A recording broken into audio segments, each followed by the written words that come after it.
নমস্কার বন্ধুরা, আমি পিয়ালি আর তোমরা দেখছো পিয়ালি পাত্র কুকিং চ্যানেল। আর সেখানেই আজকে আমাদের ছোট্ট রান্নাঘরে আজকে বানাতে চলেছি দেখো ধনেপাতা চাটনি।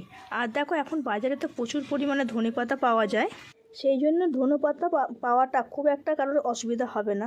আর ধনেপাতার চাটনিটা যে ইউনিক একটা চাটনি বানাবো সেইটা চলো তোমাদের আজকে সেটা তোমাদের সঙ্গে শেয়ার করব।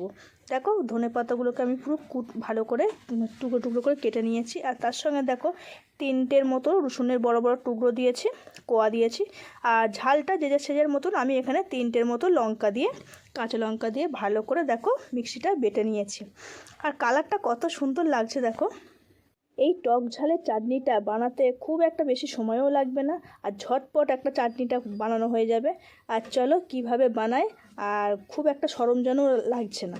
চলো কড়াতে প্রথমেই একটা পরিষ্কার কড়া নিয়ে নিয়েছি। আর তার মধ্যে দেখো কোনো তেল নয়, কোনো মশলা নয়, এমনি আমরা ধনেপাতার বাটাটা দিয়ে দিলাম। আমরা কড়ার মধ্যে দিয়ে আমরা এইটাকে বেশ ভালো করে নাড়াচাড়া করে নেব। আর তার সঙ্গে দেখো 3 টুকরোর মতন আমরা লেবুর রস দিয়ে দেবো, মানে একটা গোটা লেবু 3টা টুকরো করে নিয়ে রসটা দিচ্ছি। দেখো এই রসটা দেওয়ার পর আমরা সবকটা লেবুর মানে 3টে টুকরো লেবুর আমরা রসটা ভালো করে দিয়ে দিলাম। দেওয়ার পর আমরা দেখো লেবুগুলো বেশ ভালোই রস ছিল, আর সব দিয়ে আমরা ওর সঙ্গে ভালো করে মিশিয়ে নেব।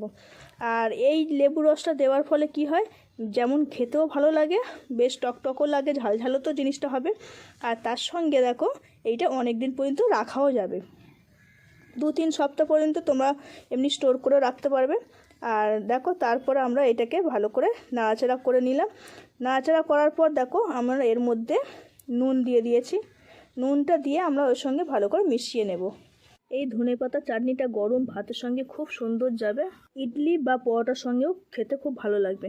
আর দেখো এইভাবে নুন দিয়ে নাড়াচাড়া করার পর যখনই এরকম ডালা ডালা হয়ে আসবে, তখনই আমরা সর্ষের তেল ওর সঙ্গে দিয়ে দেবো। দিয়ে মিশিয়ে নিলেই আমাদের রেডি হয়ে যাবে ধনেপাতার চটপট চাটনি। আর এই ইউনিক চাটনিটা তোমাদের কেমন লাগলো কিন্তু অবশ্যই কমেন্টে জানাবে।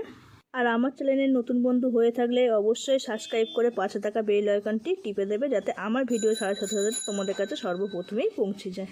চলো ভালো থেকো, সুস্থ থেকো, সাবধানে থেকো। এই রকম ইউনিক রেসিপি পাওয়ার জন্য আমার চ্যানেলটিকে অবশ্যই সাবস্ক্রাইব করে রাখতে হবে, আর পাশে থাকা বেল আইকনটি টিপে রাখতে হবে, যাতে ভিডিও ছাড়ার সাথে সাথে তোমাদের কাছে পৌঁছে যায়। চলো আজকে এই পর্যন্ত, সবাই ভালো থেকো, সুস্থ থেকো, সাবধানে থেকো। ভিডিওটা কেমন লাগলো অবশ্যই কিন্তু কমেন্টে জানাবে।